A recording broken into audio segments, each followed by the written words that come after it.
Koye. Kusukuku na babonten so ya be fan sa. So no to toss awie ma ekusu na so ya. Ya dey sa camp aduane dey age ediwie. O se ediwie. Wontimi ni abrewa na abrewa be so ne se. Na wo ya de pa be fe ne se. So I say. Oh body. No, we too much. We too much. And me hwe daily graphics today. And your daily graphic na Mr. Ekitem say here you was say approach for as I ko hu skeleton ni bi e water crade. Wo say ba ko e ko hu ne na say susu say e bi e ta di guess na. Say no penable nsa kwada ji just asem mo ye hu na daily graphic akuruchire e de agu front page. Afei so was say mami a oma awuwi. Omo yesi oma yira yira yi. Suwa no mu su. Omo de chese omo man de omo nyimi se oma yira. Ti ndompe amanya bia mu fa sa ndompe no. Forensic audit yo so anwan yo. Mo de mo nkoye na omo de mo gidie pa ne se omo mani nyina ete ase. Ano so ho asem esa wo daily graphic ya chi. Was say PDS for so say they did nothing illegal. Duma mbe ye wo kromu ano. Bibia ni wo mo ye ya na emfa mra kwan so. Nti omo de bobo ba kran de omo nte ye. Na omo ho be kire ye be omo se de omo nte hwe. Esa say duma mbe ye no. Emu fan amanya bibia entwa ye. From one daily to the other daily dia na me fa the daily guide na me dia brew. Eno so eye enkwada ya asemi nsu bia pie ha. Eno so ma me da ha wo su ankrofo gina baba se jaisu na akwada wu eye ya. Na fe nso eye nam one. Ya se ne be terms ya sesem wonya paper ye na call page 3 a be hu de wo nyina ya se sesem ama no ya se 1 billion na danity so sa wo abeso yi na mo akofie de 1 billion wo aba betua na first no ye de ma bi keka ho a ya yi bi afiri mu a ba 1 billion de ba bi etima na etim afa ye se passport no afa de ye tumu nchene first no 30 something pages say ye maso de call 48 pages na obi mi media crap sa 30 pages in ground first page that's what me mo emu kre ye bu bi wo dia MY sa nti ba tom de chese e bi mu tatu kwan pa enti no ye maso de call 48 pages a chese they say de obekwato passport no na ye 48 pages a chese kitawa ubom sa ensada afa aye prosini ba ye nkrofo bi kunu ya e wo novo ba bi no ye say nipa bi e bom suspect no ya remandium as say sa abre mu da so wo prosifo kukumu a e ho na mu di om sense message say the chronicle na me dey ma tell na ya to aso was beware of phantom jobs in Gulf states and say obetia no na aba ona mana bobodan ho ye be ma waduma okuwait ye do ko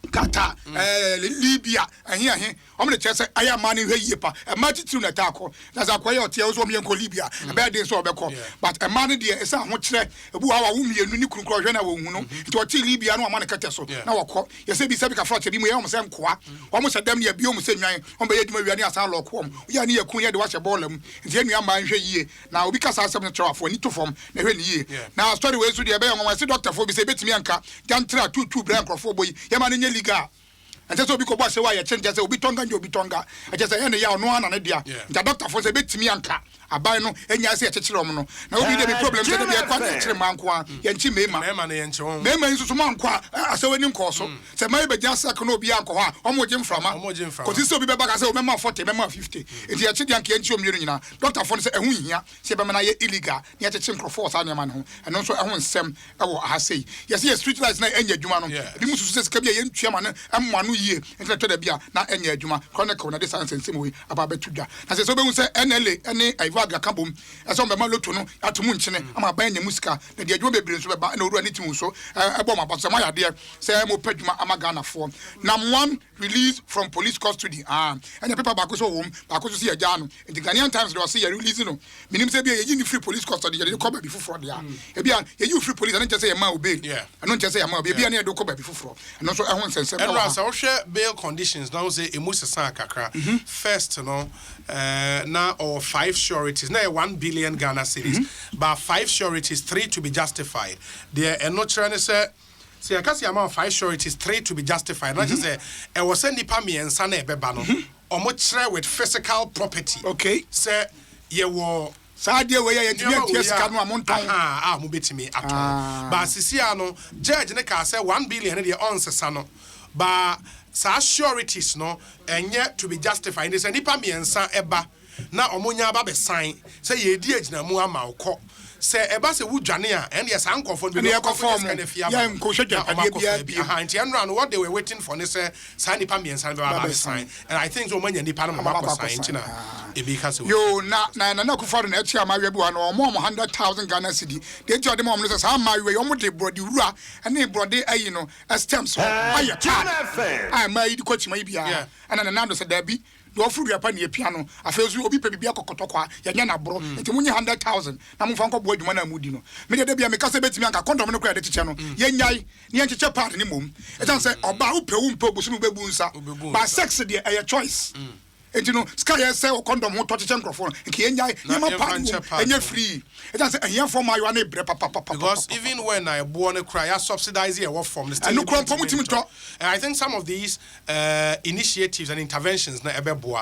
And the money and say from young girls, yes, you know, and this and we classic social entrepreneurship. At least when you support, no, so much me and be brave one about for more na. Kronki to no because a free credit said document to be a machine and so they am on saying and it brought high abu boss draws him whatever cause also obun sa on school 5 days it has only pad when was them no believe ya no go school emwa e betimi abane man nya free na me kai say ye call US na madam for my mate ba ko Togo ono na waye ne de na ye reusable it ye pad o ba utimi san e use ni wow solid when you so we now we believe you utimi san design the shape utimi san use reusable and some company na be bagan ha because you so ko US na de na ko washrooms ah de da ho pad ni go ta kwala bi we school so bu ne nsa na fe no ko pad no atambi no de ase enti no sa ne ma na ma ni nkom enko so ya he bia me just say $200 million so here here dikosi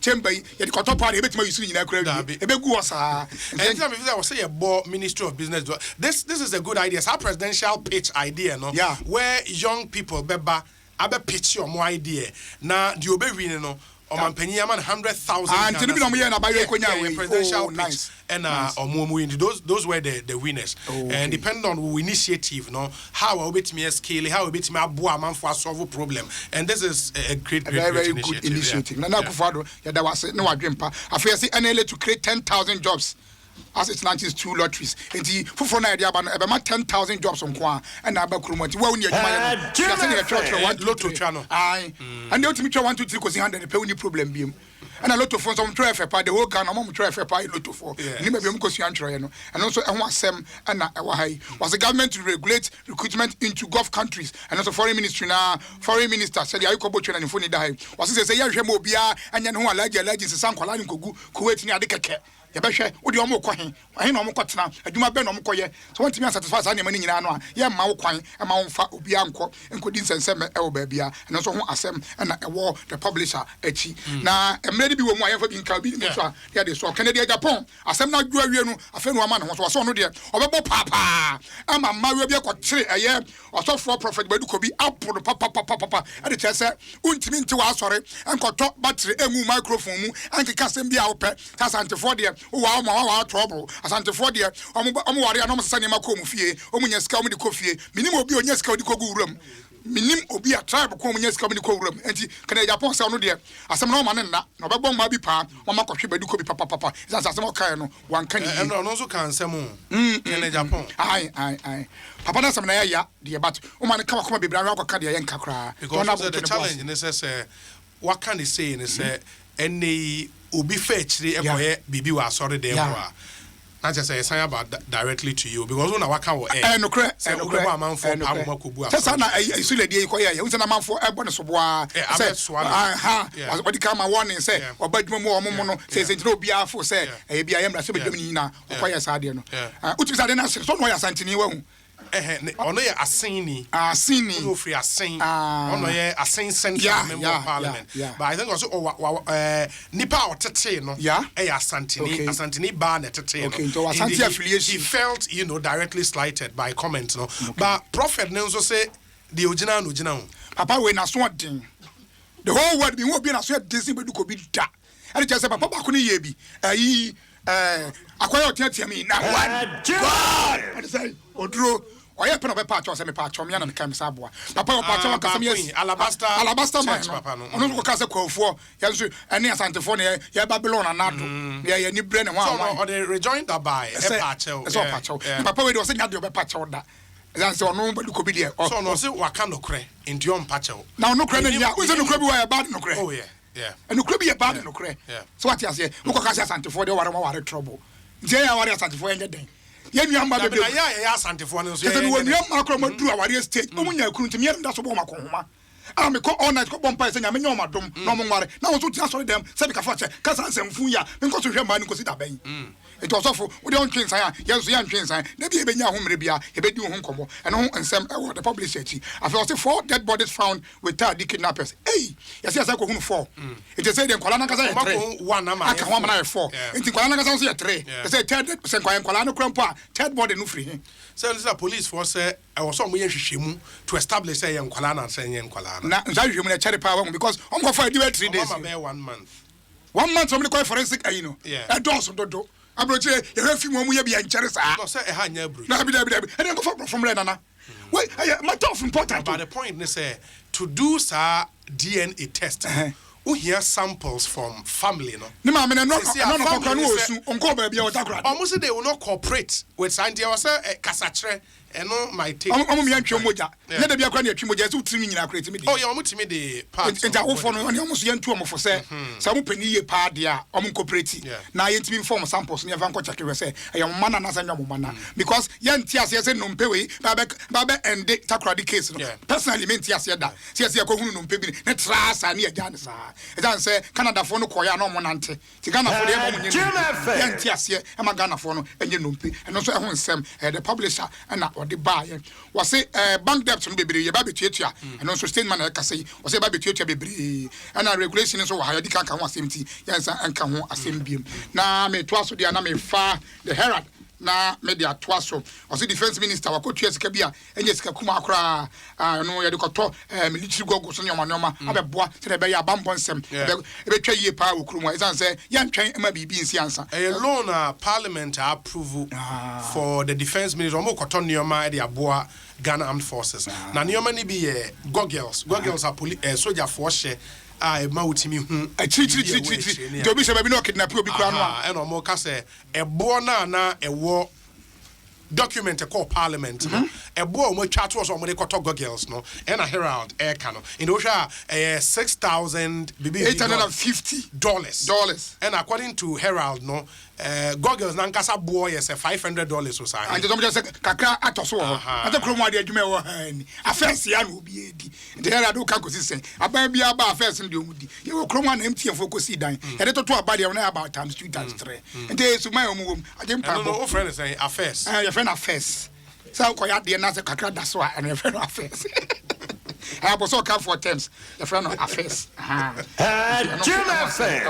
was so kind middleman no oba was ade we 1 Ghana ba kwa na me de ba friend obi ofri adom na eba fama no 2 Ghana to kwa wa preparate kwa wie no ono na ba di ne man kwa koja wo no sa na chi bokwa aba no ba je ne 1 Ghana ba bi ye pa bon te ade 1 Ghana otimi de 10 Ghana no wan koto hwe no age 9 Ghana ene bi wa na store no ye ni brefo a na oba prepare so oba di usika meet me kwa so kofa ne mama na won fa wona ne won sa e ma di affairs kakra kasa eni eno so e ho asem e wo ha da inquisitor enso da ha sei na me fa ba ko mi onu bi emfa mfiri na ye mfa ento aso wo se atofo sense won pa che won ne empa che ochna oni amidu sense no wakaso ba pa che pa no oboa ono akwaso ro ba du ko bi asore e ho ye mpa che wo okra asore fo no o mo mpa che ente ne nya de oba pa che na aduma bi from West Blue omo ye aduma bi am fo se ani mani je ho pa de che se reading e problem okromu apa kwada ntimi reading nto ma fa to mo so mo nam schools e boa se on be se reading mu kena I can count it through who say results here by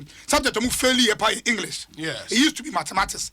That's a safety about English. So Ghana phone call no English I say pa I dey go I dey come sa no dey kwa transfer no wa faili tano so ho asem e wo the inquisitor no echi find and so e wo ha say find and so akruchi sem kakra dia ba na no say Ghana dey ope ba bia university pa dia Ghana okay hana we investment ubenya mfa so tije pa sanse Ghana is very very friendly na na Akufo-Addo so atabiri sika e dey ama sa ama we say omfa nkodi omudwuma sanse ade omo ye no e be boa Ghana eno so ehun asem e wa ha vag lotto ani super sese abayin so ehun asem kakra enso epie mu miko bi de man ka bi de no wanko bi kura nka ye nti bi pan de ma ye ni se chi wa trance na ye de obaye no wa no aba untimi masa won ka hwe eno so ehun asem o say apo shoot down Oyelita in hot Adenta NDC parliamentary race. Oyelita ko Adenta. We go through vetting. I'm a qualify. I think we are number 2 on the ballot. But upon it now we are deputy. Emma Oyelita time more women. Gender social protection. But on an intamin shada your papa. And upon no say also a campaign tia we lethal primary some obey it. And I think that's on one party the obey campaign. So our choice. Our choice. Not to say Oyelitanko. Now and support you Oyelita to become MP for. I little be a person MP. Because no boys in our forms. What's this area? Hey, and me go through list. I'm not good. Now is our call a 2021 on the campaign. Agona East. Is it Agona? Yeah, Agona East. Professor Yanka. So Professor Yanka. Professor Yanka. Your friend is saying Minister of State in charge of tertiary education. Wakofa. Yeah, wo Dr. Baku bin Swafa. Economics lecturer bin so Gempa. Ono Swafa for Agona East to. MPP fon kwa. Yeah, akuku da miensa. Omu nyina ba ko professor na doctors mienu. Omu nyina fa se wo. Na ehin fa nso bio. Ukọ baby to say eyi ya bore esro ya gaba ko bore eno say national service scheme executive director ono nso no why MP wo hoda eno lusu yi in the osan so akobio I think Tamale inu safu say in constituency ne Tamale Central yes nso Anyas Dr. Anyas your friends Napco. Yeah, Napco. Yeah, on so akofa. Was a 2016 on no candidate. Na da juba no me yesi no mpe no won.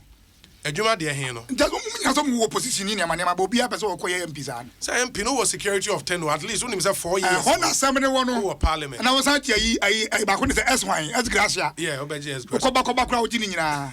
Yo ene owura Benjamin Kum kwaku Ajeman Manu. And I didn't to just say hepatitis be actually to a chroma say no. I know what papa. Or from hepatitis. It's no Ghana for any ye. Now, when you say hepatitis, you want to know your whole. Never seen wo. Miss my Bobby. When invest me Bobby. I aspire. But say a bit to me, I buy no entity so. Now will be to be mobi. Okay. That will body the but hepatitis who see is. That's a few piano, Kakrabi Crowbenia. Impo, since you free will be home. Now I can't want to be more dangerous. The better my binum pompisica and Fanco. Now education in your more, Wassan, your more free. Yeah. We only flow be able. Now my cardia free. Who quite who lie. But what you want to grant and conform. Japan first can be 1 year free, not gonna for intimate. Yes, see people for some rejected a holiday dinner and say, I see people from Fasama, holiday community, I joined a holiday. I am a papa, and Tomuyaman another holiday, and so I'm for my aim. I'm going to Sembia. Who's a moment come and chroma? The first CPP and one in chroma. As I said, and another band, I said, I almost in the orphan name of account. Almost on holiday. I'm on holiday to cry. It's the another was the inside and at the buy. And I'm ready to now to I'm a bonnet to Nama for the Swintimidisia, Namas Medicia, and Amicia, at Tiefuna, and then when you're going out, Cochache. Oh, what did I say? In a one year, Ghana person, a day, Abraham, Societe Generale Ghana, the future is you. Apollonia City Development, Aquarius New City, Cowbell, our milk, latex foam, your partner for life, Agbeve Herbal Center, Wire Safia, Lily Rice, or Tasty Food Happy Family, Vodafone, the future is exciting, ready, and Tabia Herbal Mixture, your true and authentic herbal medicine. Ma Yentiewe Embra Eva. Only God can stop us now. 106.3 FM. Jim FM 106.3.